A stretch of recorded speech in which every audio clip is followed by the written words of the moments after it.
Okay guys, here I am back at my little workbench, and this time we're coming up into the spring time of the year. Everybody's getting excited to hit the water, and if you're like me, one of your favorite lures any time of year, but especially in the spring, is a swim jig. I just find that a swim jig is so versatile and does so much, and so I usually try to go through my jigs this time of year, clean off the old uh, skirts, the ones that are kind of worn out, replace the ones I can, or just take new jig heads and match them up with skirts. One of my absolute favorite sizes is the 3/8 ounce, and I like a jig head that has a lighter than normal or lighter than average weed guard to it. It has what I call a vertical eye placement on it, and has a good trailer keeper built right into the jig. Now this particular one, if I want to add rattles to it, before I put the skirt on is when I'll put the rattle to it.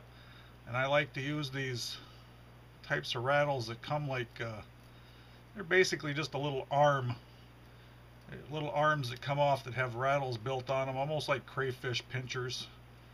But yeah, this just slides up the jig head onto the back of the jig. Sometimes it takes a little finessing to get it up there.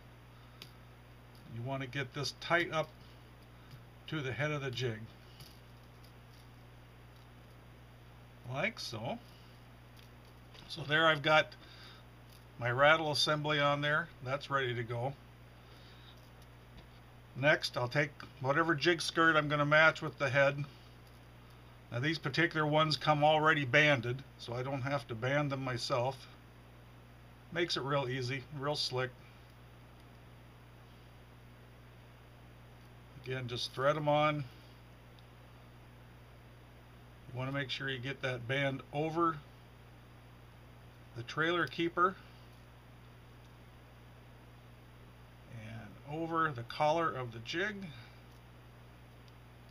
And then it's just a matter of straightening out the strands.